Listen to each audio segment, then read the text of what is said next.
Hey guys!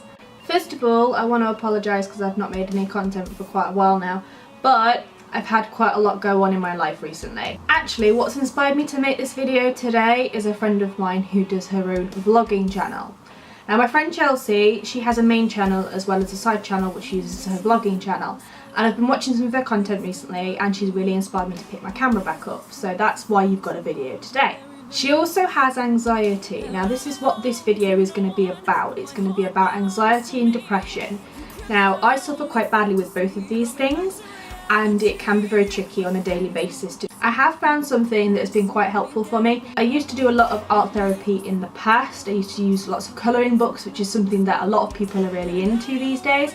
Except recently I've taken it to a slightly different level. My own content on canvas and painting it in myself. Now when I say my own content, the things I'm actually painting and drawing aren't things that I've made up myself. They're things that I've sought inspiration to draw and to paint, but it's due to my love of those things that's why I've painted them, and I've freehanded all of them. They've all been freehand drawn, they've not been gridded up or anything like that, but I've found it to be quite a therapeutic way of coping with my anxiety. See, my anxiety comes in waves most days. So some days I'll wake up really sort of pumped and adrenaline rushed and want to do something with my day, and other days I don't want to do anything at all. This can make me a bit more depressed, but also trying to get out of the house in itself can be a battle for me. So my anxiety will make it so that I don't want to leave the house, that I feel uncomfortable with leaving the house, that if I go somewhere something bad might happen, that people I come into contact might not like me, and it makes me very, very scared. This has been something that's helped me quite a lot recently because it's distracted me for a long enough period of time so I can sit and paint and concentrate just on the painting, do it at my own leisure and enjoy doing them. Now I've done 12 canvases, and because I've done so many, I've made myself an art page on Facebook, which I'll link down the bottom for you guys so you can have a look at it. I do intend to buy some more canvases to do some more painting because I have found it really therapeutic. It's a very good distraction for me and I've just enjoyed doing them. I mean, everyone who seems to like them has really boosted my confidence and made me feel a bit better about myself. So that in itself has been very good for my depression, to help boost myself back up again and get myself back on track with things. So I want to show you some of the pieces that I've been working on. I love Pokemon, that's what I've been painting. Pokemon Go came out in July and it's been quite popular. Some people have phased out of it, they're not as keen. I still play it myself. It's a very good way of me getting out of the house and getting some exercise, but I've just enjoyed playing it. But also because I've played the card game as well, I've found Pokemon that I really enjoy. I never watched Pokemon as a kid, but I've been playing the card game for about a year now. I was in a league for a little while and been playing that. And obviously now with Pokemon Go coming out, I've been a lot more into it. So I started painting the 4 original starter Pokemon. No, the first one I painted was Pikachu. A bit of a close up on it.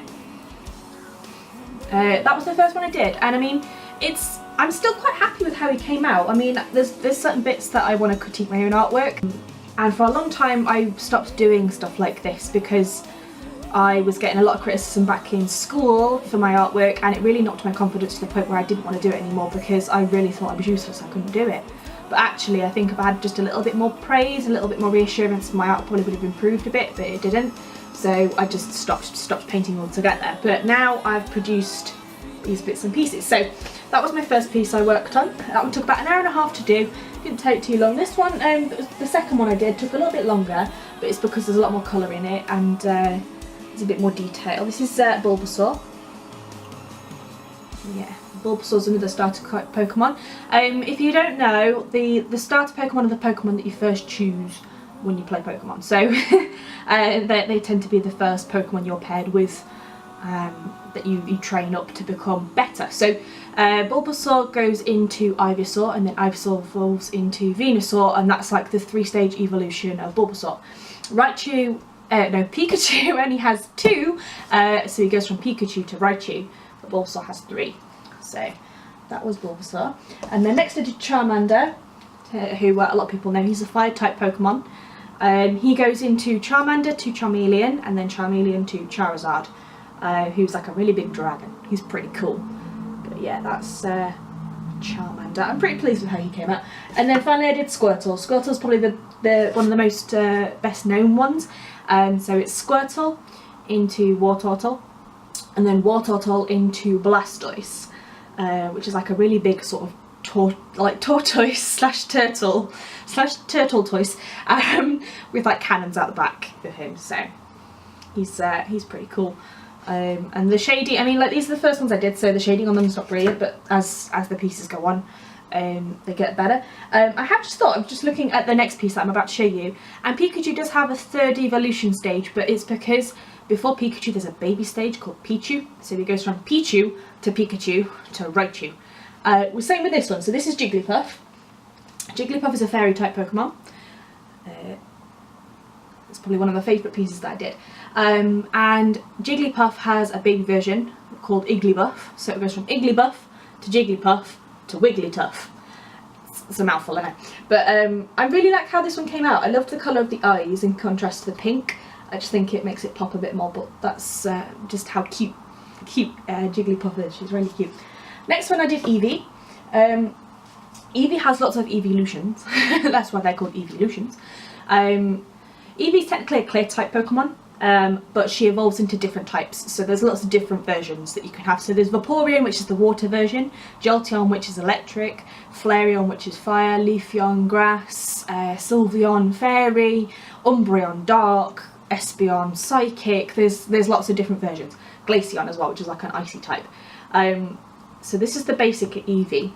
And she took ages to do because of all the shades of brown she's got in her skin and her skin and her fur, and she took quite a while to do, but she was one of the best pieces that I did. I was really happy when I'd finished this one in particular, and I love the shading I did just along her collar. Next up we've got Oddish. Oddish is a grass type Pokemon. He's like a very odd radish. That's what I'm going to call him. He's an odd radish. Oddish evolves into Gloom, who evolves into Vileplume. But also there's a version called Blossom, which is like another alternative that you can evolve into. But no, he's like a very odd looking radish. That's what I'm gonna go with. Next up I've done Snorlax. Now Snorlax is a standalone Pokemon. He doesn't have any evolutions. So he's a very lazy Pokemon. He likes to sleep. You know, I like to sleep. He's pretty cool. Yeah, so that's basically what he does. He's quite a big Pokemon, and in the Pokemon Go app, he's huge. Like I'm really big. Next up, we've got Vulpix. Now Vulpix, this isn't actually a Pokemon picture that I found. It's a slightly different one, but I thought it was too adorable, and I was like, I've got to paint that. It's so cute. So Vulpix evolves into Ninetales. I do want to do a Ninetales painting, but he's quite a complicated Pokemon to paint, just because of the shades of yellow and cream that are in him, but he's quite detailed and he's got 9 tails, so it's it's a lot of outlining to do. But I think this is one of my favourites just because it's so cute. I was really happy with the shading on this one as well. You can see all the different shades of brown and red within his tail. And Ninetales is yellow and Vulpix isn't it? It's really weird. Next up is Mew. Now Mew is probably one of the best known Pokemon. There's also Mewtwo, but I love this picture that I did. The shading on this one in particular I adore. I love how I picked the colour up so well. Sorry, I'm trying to see myself through the viewfinder. So I'm really happy with how Mew came out. I will do a Mewtwo painting. It's just finding the time to do it and to get hold of more canvases, because that's the one thing I'm struggling with at the moment, is to draw in some more canvases. Maybe when payday rolls around I can go and get some more and do some more painting, but for the moment I can't do any more, and I have done 12, so my craving should subside a little bit. Next is Gengar. Now I believe Gengar's the only one that I did that's like a 3rd stage evolution of a Pokemon. Mew doesn't have one. Mew just has Mewtwo as his like clone type twin type thing, but he's a standalone Pokemon. Gengar is the 3rd evolution, so it starts off with Ghastly, then Haunter, and then Gengar. He's quite a creepy Pokemon. He's purple, and recently on the Pokemon Go app they've started launching like you can get more candies and more spooky Pokemon, and he's classed as one of the spooky Pokemon, which, to be fair, look at that face, like he is pretty badass and pretty scary.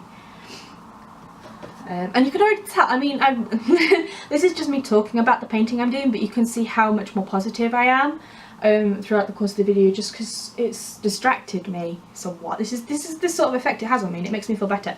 And this is the last one, and this is Didene. I believe I'm pronouncing that right. That's how I believe it's pronounced. Who's like a mouse, really. It looks like he's got satellite aerials like sticking outside of his face. And he does look a bit like Pikachu, just that he's got more like mouse-like features and whiskers instead. So that's it, guys. Like I said, go and check out Chelsea's channel. She does some brilliant daily vlogs, and she's just really upbeat and funny to watch, and she's got a lovely family with a lovely husband and 2 beautiful little girls, and she's just a pleasure to watch, and she makes me feel better about my day. And she's obsessed with coffee. Like, I mean, I like coffee, but that girl is obsessed with coffee. The painting, I mean, if you struggle badly with anxiety, obviously try and seek medical help if you can, especially if it's something that's affecting you on a daily basis, like myself. But if you can find something that will help you distract from that, by all means go for it. That's what I've been doing, and that's how I picked up the painting. I mean, my art therapy before, when I was just doing the colouring, really helped as well. You know, I find painting such a therapeutic outlet, and I just wanted to make a vlog about how to cope with it, really. 12 paintings later, I'm feeling a bit better. You know, go like the art page down below for me if you could. That'd be great, just so I've got an idea of whether this is something that you've actually enjoyed. It's called Painted by a Fox. I chose that name because I love foxes. I have a fox tattoo, I have fox slippers, I have fox jumpers, I have fox mugs. I'm just a bit obsessed with foxes. Anyway, I will leave you all to it, and it was nice to make a video. And thank you, Chelsea, for bringing the courage out of me to do it. So thank you. Bye.